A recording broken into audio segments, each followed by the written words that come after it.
Hello everyone, welcome to ixamBee. I hope you are all staying safe and doing well. Today let's talk about NABARD Grade A 2021 exam, and I know all of you, we are all waiting for the notification to be published. Now, as we are waiting, instead of speculating and spending our time in trying to wait for when the notification will come and then starting your preparation after that, wise thing would be to start preparing and maximize the time that we have in our hand. As we all know, time is golden, it will not wait for anyone. So let us try to start off right away so that we can utilize the time and notch up our preparations so that when the notifications come out, we would be in a stable position and that will boost your confidence. With that in mind, let's start off today. Now, if you are worried as to how to start off with your preparation, what should be the main things that you need to keep in mind, don't worry, we are all here to help you out.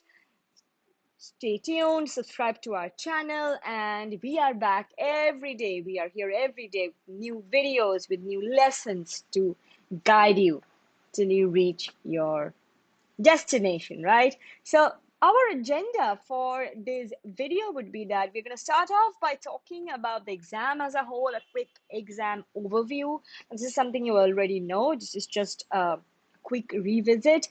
We're going to move on to the core content areas, and after that we are going to finish off by talking about the main strategies. Okay, now, here we have the NABARD Grade A exam pattern, right? So you're going to have total 200 questions, 200 marks, and you need to finish it in 2 hours. Now, as far as English language is concerned, we have 40 questions and 40 marks. Now, the overall cutoff, if you look at the last couple of years, 2020, the overall cutoff was 118, and then before that it was 129, and 2018 it was 116.5. But what is more important is the subject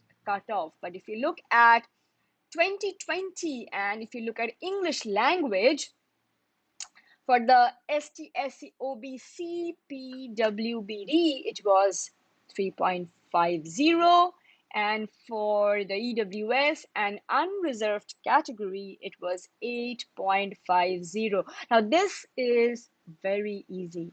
This is not something you should be scared of. I mean, clear the cutoff should not be something that terrifies you. It's very easy. We just little bit of preparation, little bit of planning, rather systematic planning, it's very, very easy to clear the cutoff. If you go a little another year back and we look at 2019 cutoff, it was 5.75 and 10.75. As I said, it's very easy to clear the cutoff. You just need to work according to a plan. With this in mind, it's just a quick reminder that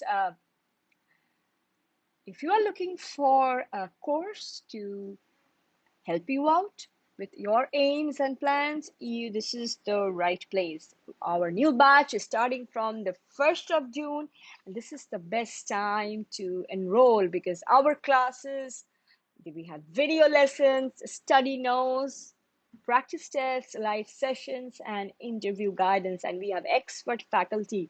We would all like to help you out. Therefore, this is the best time to enroll and give a call on this number to find out more about it. Now, let's look at the core content areas. So we are going to start off with grammar. That's the first thing. All your application-based questions, be it fillers, be it error spotting, be it close test, your all other variation that's possible, your sentence improvement, your everything, whatever application part of it, different types of error spotting.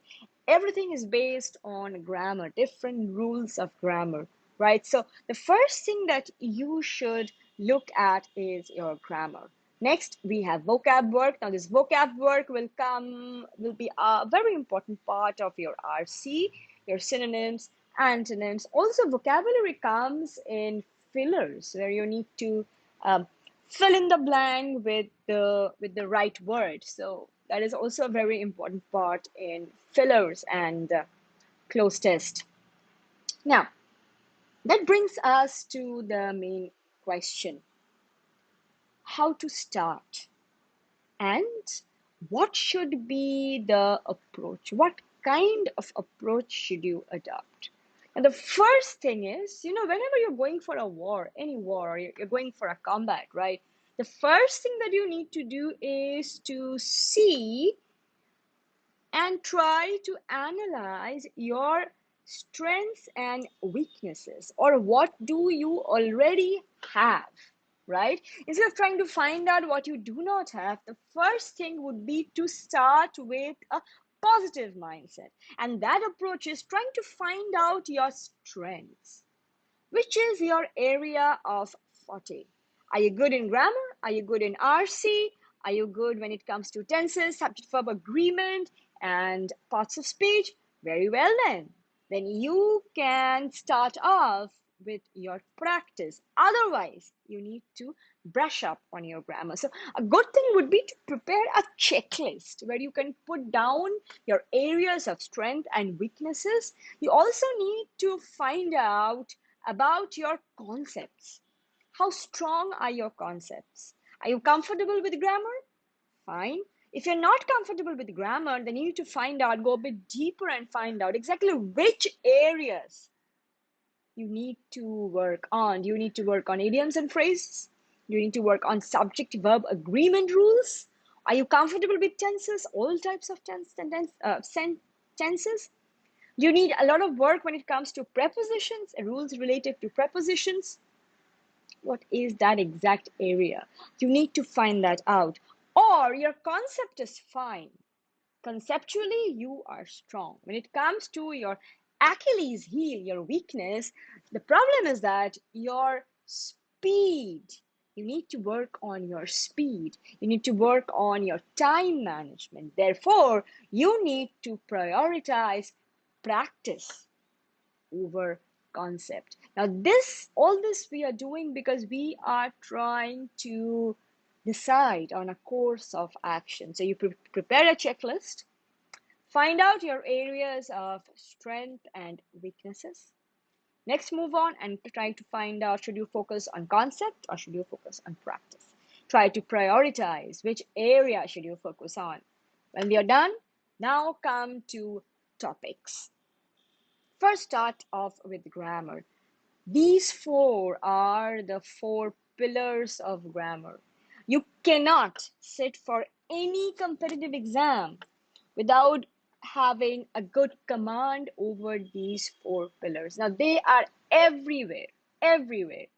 When it comes to RC, reading comprehension, you will have questions related to vocabulary. It's just you need to mark the right answer, unless you go to the mains and there you need to write out your answer. But when it comes to the application part, your spot the errors, your close test, your fillers, your sentence improvement, everywhere you have grammar. That is your four pillars. You cannot do about it. Therefore, you should start off with grammar. Try to find out where you need to work on. If you're comfortable with the four pillars, very good. Start off with practice straight away. Otherwise, you can take a look at the videos that we have. We do have a lot of videos on tenses, on subject verb agreement on YouTube. Take a look at it, and you need to brush up on your basic grammar knowledge. That is very, very important. Okay, and when you're done with that, let's come to the next part of the strategy, that is vocabulary. Now, vocabulary will mainly be concentrated in your RC. right? Your RC has those questions on synonyms, on antonyms. That's where your vocabulary will be tested.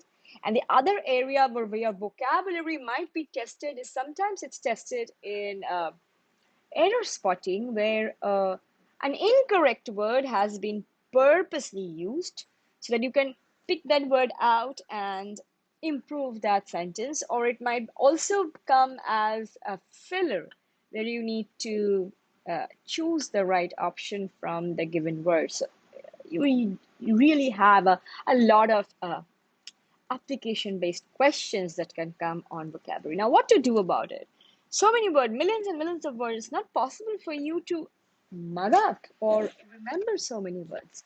The best thing would be to, uh, this is just a suggestion, and if some of you have access to smartphones, I think many of you have access to smartphones.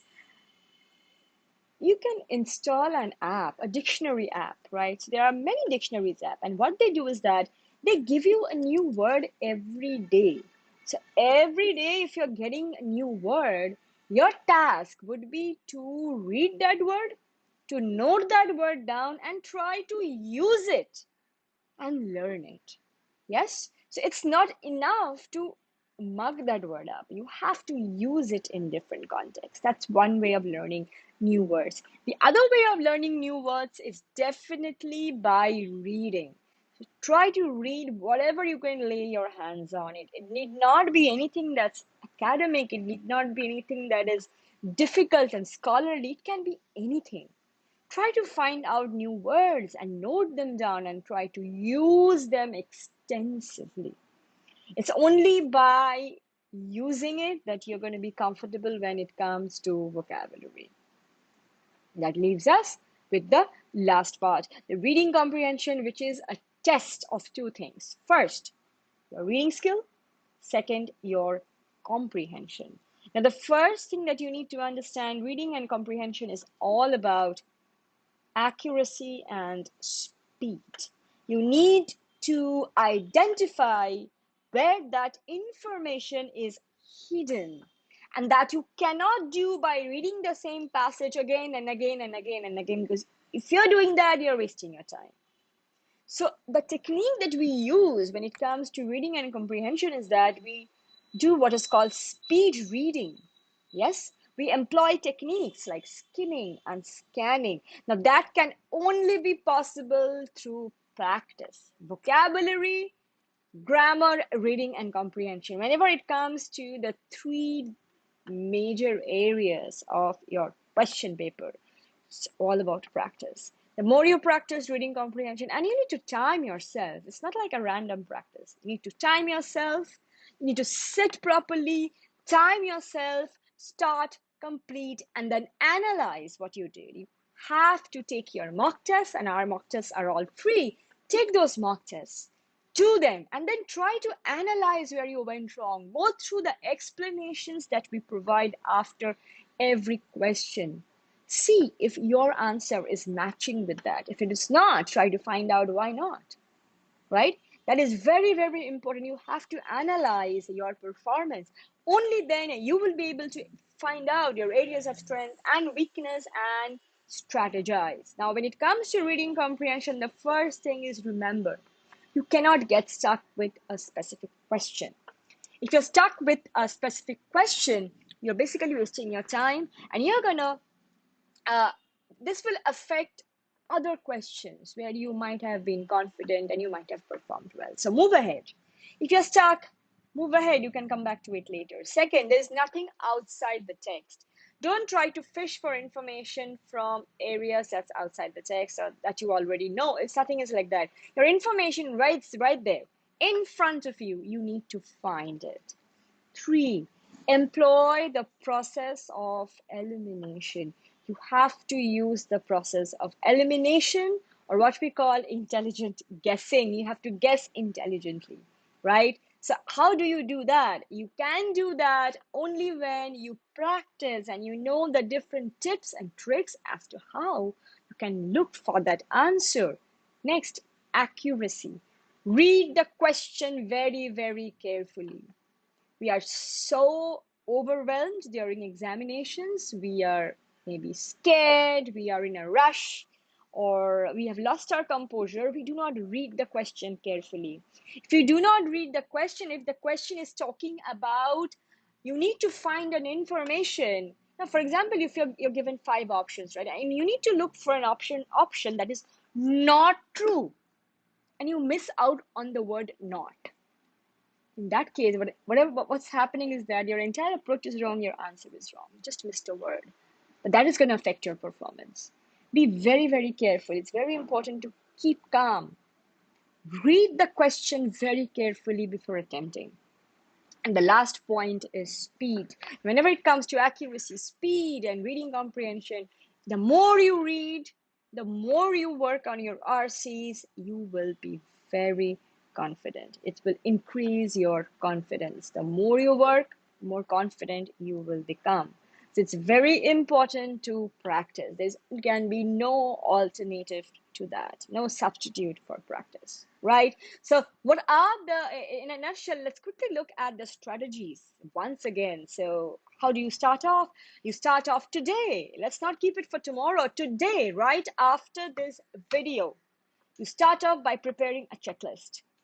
Try to find out your areas of strength and weakness and what you need to work on. Should you work on concept or should you work on practice? Prioritize. If you're done with that, next, try to look at the topics. Which areas in grammar do you need to work on? Identify. When you're done with that, move on to vocabulary. Try to identify an approach that will help you, that's easy for you. Next, move on to RC. Quickly try to collect some examples. Try to look at some worked out examples. Try to find some practice tests. Go on ixamBee website and take those mock tests. Once it's done, analyze and find out your areas of strength and weaknesses and try to identify an approach. Let's do it today. You cannot keep anything for tomorrow because this is your moment. Today is your moment, right? So right after this video, let's start off. So when the notification comes in, you are going to be very, very confident. You will not panic. You will not be scared. You are comfortable when it comes to your preparation because you are way up ahead, right? You're already comfortable, you're already started ahead, and there is no need to panic or no need to get scared, right? So let's aim for that confidence. Let's aim for that level of performance. Let's aim for that level of preparation. Start today. Right after this video, let's get to work. Let's think positive, and I'm sure all of you will do well. I hope the session was useful. I hope you will find the strategies discussed useful and you're going to work on it. I'm sure you will do so well. Thank you so much for watching. Stay tuned, and we will be back very soon with another video. All the best.